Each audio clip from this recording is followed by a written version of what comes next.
मैं last video में आपको बताया था disease means discomforted easiness is known as the disease. But disease है क्या, कौन कौन सी डिजीज़ होती है बॉडी में। कोई भी मुझे प्रॉब्लम है तो मुझे पता होना चाहिए ना मुझे कौन सी डिजीज है, मुझे किस डॉक्टर के पास जाना है, कौन सी दवा लेनी है, ये मुझे पता होना चाहिए। इस समय हमारे पास बहुत सारी पैथी है, बहुत सारे वे ऑफ ट्रीटमेंट है। हमको एक ही को नहीं लेना है कि हमको कुछ भी हुआ है बस हमको एलोपैथिक दवा खा लेनी है, चाहे उसका ड्रॉबैक हो चाहे कोई प्रॉब्लम हो। इसलिए पहले हम डिजीज़ जानें फिर उसका ट्रीटमेंट लें, तो हमें क्या बेस्ट है वो लेना चाहिए। तो मैं पहले आपको disease, what is the disease.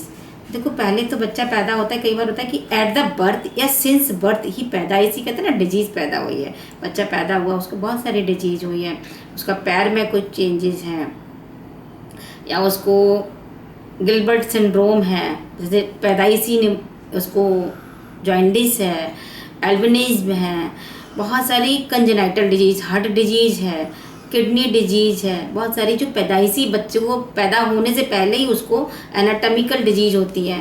Anatomical किसी के 5 फिंगर है, किसी के सिर में कोई प्रॉब्लम है, किसी के कान में कोई एनाटॉमी प्रॉब्लम है, किसी का एक हैंड में या फिंगर में फुट में प्रॉब्लम है।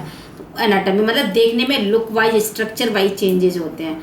एनाटॉमिकल डिजीज़, कंजेनाइटल डिजीज़ और एक होती है आपकी जेनेटिक डिजीज। जेनेटिक मतलब पैदाइशी माँ बाप से मिले हैं, गुण मिले हैं, जेनेटिक या पारिवारिक चले आ रहे हैं। तो जेनेटिक डिजीज़ जो मैंने अब बताया, जेनेटिक डिजीज़ में बहुत सारी डिजीज़ होती हैं, गिलबर्ट सिंड्रोम वगैरह होते हैं, रूमेटॉइड आर्थराइटिस होती है और SLE वगैरह बहुत सारी डिजीज़ हैं जो जेनेटिक डिजीज़ होती हैं। लेकिन genetic disease, congenital disease, anatomical disease पे तो हम नहीं अभी वर्क कर सकते और हम उसके बारे में कुछ नहीं। वो तो नॉर्मल सी बात है कि हमको ट्रीटमेंट लेना पड़ेगा, दिखाना पड़ेगा और डायग्नोस होगी। अब वो कई बार हमारी बनी रहती है, केवल हम कंट्रोल कर पाते हैं, उन्हें क्योर नहीं कर पाते। बट कंजेनाइटल डिजीज़ को कई बार हम होम्योपैथिक से क्योर कर लेते हैं, उसे मैं आगे आपको बताऊँगी। लेकिन अभी मैं आपको बताऊँगी हमारे पास बहुत सारी ऐसी डिजीज़ है जो हम अपने आप बना रहे हैं, तो कम से कम जो अपनी बना रहे हैं उन्हें ना बनाएं, उनको रोकें और अपने आप को कंट्रोल करें। इन्फेक्टिव डिजीज़, इन्फेक्टिव बार बार रिकरेंट इन्फेक्शन होता रहता है। बच्चा पैदा होता है, पैदा होते ही उसने जैसे कि थोड़ा सा मदर फ्लूइड है वो ले लेता है, उसकी वजह से उसको इन्फेक्शन हो जाता है, निमोनिया हो जाता है। बाहर एटमॉस्फेयर में आता है, ठंडी हवा से उसे निमोनिया होते हैं। फिर बाहर प्लेग्राउंड जाता है, आपस में कम्युनिटी में मिलता है तो उसे इन्फेक्शन होते रहते हैं। तो रिपीट बैक्टीरियल और वायरस इन्फेक्शन बच्चे को होते रहते हैं। उसके लिए हम जल्दी जल्दी एंटीबायोटिक और एंटीफंगल और एंटी वायरल मेडिसिन दे देते हैं बच्चों को, वरना स्टीरॉइड दे देते हैं। कुछ नहीं तो हमने नेबुलाइजर बच्चों को रेगुलर दे रहे हैं। इससे क्या हो रहा है, आपने इन्फेक्शन कवर किया, नो डाउट अपने बच्चे को आपने सही कर लिया, लेकिन अपने बच्चे की इम्यूनिटी डेफिशिएंसी डिजीज़ डेवलप कर ली। एक डिजीज़ को सही किया, दूसरी को पैदा कर लिया। तो इन्फेक्टिव डिजीज और इम्यूनिटी डेफिशिएंसी डिजीज ये दोनों एक दूसरे से बहुत कोरिलेटेड है और हम इन दोनों को बना लेते हैं एक दूसरे को, तो हम इन्हें बचा सकते हैं, इनको सही कर सकते हैं। इनमें स्टार्टिंग में फर्स्ट ट्रीटमेंट हमको होम्योपैथिक लेना चाहिए। इन्फेक्शन कहीं भी हो थोड़ा सा भी, आप सीधे होम्योपैथिक डॉक्टर लीजिए, सलाह लीजिए और होम्योपैथिक दवा लीजिए। इन्फेक्शन आपका क्योर हो जाएगा और रिकरेंट होने वाले इन्फेक्शन से भी बच जाओगे, क्योंकि UTI भी फीमेल को बहुत ज़्यादा होता है, छोटी स्मॉल गर्ल्स को भी होता है। UTI होने से भी, रिकरेंट होने से भी बहुत सारी प्रॉब्लम्स आती है और इम्यूनिटी डेफिशिएंसी होती है। तो इन डिजीज़ से बचाइए। इन्फेक्टिव और इम्यूनिटी डिजीज आपके कंट्रोल में हैं, इसको आप बचा सकते हैं यदि आप first choice of treatment homeopathic अपनाते हैं। तो दूसरी चीज़ आती है न्यूट्रिशनल डिजीज़। न्यूट्रिशनल डिजीज़ भी खाने की डेफिशिएंसी से होती है। आपने बच्चे बचपन से 5 साल तक बच्चे ने माँ कहती है दूध ही दूध पिया है, मेरा बच्चा सब्जी नहीं खाता, नॉर्मल सी बात, आयरन डेफिशिएंसी होगी, मल्टीविटामिन होगा। बच्चा मेरा दूध नहीं पीता है, बच्चा मेरा खाता नहीं है, बच्चा बस उल्टा सीधा थोड़ा खा लेता है, ठीक है माने का, बस एक एप्पल थोड़ा सा ये खा लिया ये खा लिया। तो मल्टी न्यूट्रिशनल डेफिशिएंसी बच्चों में होने लगती हैं और न्यूट्रिशनल डेफिशिएंसी डिजीज से इवन हार्मोनल डिजीज जैसी भी हो जाती हैं। लोग कहते हैं थायराइड, स्टार्टिंग थायराइड में आप देखिए कई बार न्यूट्रिशनल डेफिशिएंसी में आता है, अल्ट्रोक्सिन की ज़रूरत नहीं है।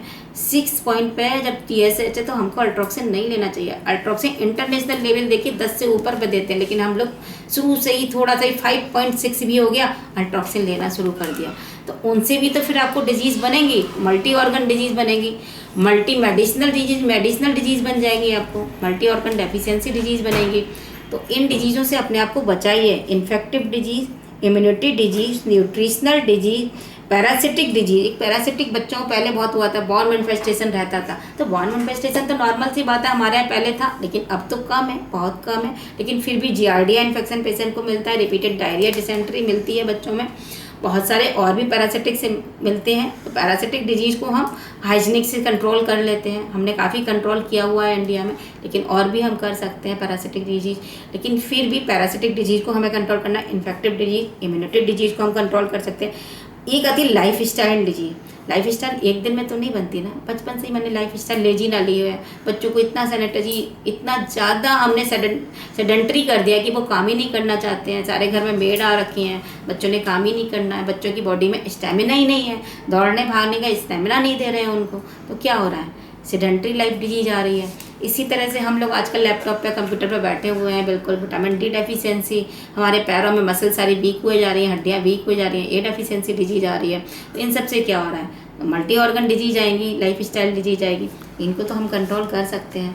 लाइफ स्टाइल डिजीज को कंट्रोल करिए, अपनी एक्सरसाइज, जो नॉर्मल सी बात है, योगा डे तक इंटरनेशनल डे आ गया हमारे यहाँ, तो हम सबको प्रमोट कर रहे हैं। जहाँ जहाँ हमको ज़रूरत है वहाँ हमको करना चाहिए, जहाँ योगा की ज़रूरत है वहाँ योगा करना चाहिए, जहाँ इन्फेक्शन वगैरह, जहाँ होम्योपैथिक लिख सकते हैं वहाँ होम्योपैथिक से आप हेल्प कर लीजिएगा। जहाँ मसल्स डिजीज आ रही हैं तो मसल्स में आप अपनी एक्सरसाइज करिएगा, उससे आप अपनी हेल्प लीजिएगा। हर चीज़ में हमें इतनी जल्दी मेडिसिनल डिजीज डेवलप नहीं करनी है। लास्ट में आती है माइग्रेशन। मैं इस समय लोग कहते हैं कि कोरोना बहुत बढ़ रहा है, कोरोना से ये प्रॉब्लम, कोरोना रियली में है, बट वो मेरे कंट्रोल में है जितना मैं डिस्टेंस, मास्क और सैनिटाइजर यूज करती हूँ, अदरवाइज नहीं। लेकिन माइग्रेशन, जो कैंसर का पेशेंट कम नहीं है यहाँ, आज हर 50वें घर में एक बंदा कैंसर से पीड़ित है। कैंसर जैसी माइग्रेशन से डिजीज ये सिंस बर्थ नहीं है, ये पैदाइशी नहीं हो रहा। इस समय कैंसर जो हो रहा है वो माइग्रेशन से हो रहा है। माइग्रेशन कहाँ से आ रहा है, क्रॉनिक इन्फेक्शन में माइग्रेशन हो रहा है। Chronic infection, chronic fungal, chronic bacterial, chronic viral disease, HPV virus कितना ज़्यादा माइग्रेशन करके कैंसरस पैदा कर रहा है। सर्वाइकल कैंसर का कॉज आपको पता है, मल्टी विटामिन डेफिशिएंसी आपको कॉज कर रही है। तो इम्यूनिटी, इन्फेक्टिव, न्यूट्रिशनल और लाइफ स्टाइल, ये चारों डिजीज़ को यदि आप कंट्रोल कर लेंगे तो कहीं हद तक आप कैंसर को भी रोक पाएंगे। तो दोस्तों इन चारों को कम करिए, ये चारों आपके हाथ में, आपके कंट्रोल में है। जो आपके कंट्रोल में नहीं है उन पर बात हम बाद में करेंगे, लेकिन जो आपके कंट्रोल में है उसे प्लीज़ कम करिए। और हर नॉर्मल सी डिजीज़ में, किसी भी छोटी सी भी डिजीज़ इन्फेक्टिव होती है, first choice of treatment homeopathic लीजिए, क्योंकि होम्योपैथिक दवा से आपकी इम्यूनिटी ख़राब नहीं होगी, इम्यूनिटी ख़राब नहीं होगी, आपकी लाइफ स्टाइल अच्छी होगी, आपकी और बॉडी वाइज आप फिट हो जाएंगे, और फिट होने के बाद आपकी काफ़ी चीज़ें हेल्प मिलेंगी। बॉडी होम्योपैथिक दवा कॉन्स्टिट्यूशनल काम करती है, तो बेटर है होम्योपैथिक अपनाओ और इम्यूनिटी को बढ़ाओ। ओके, थैंक यू, नमस्कार।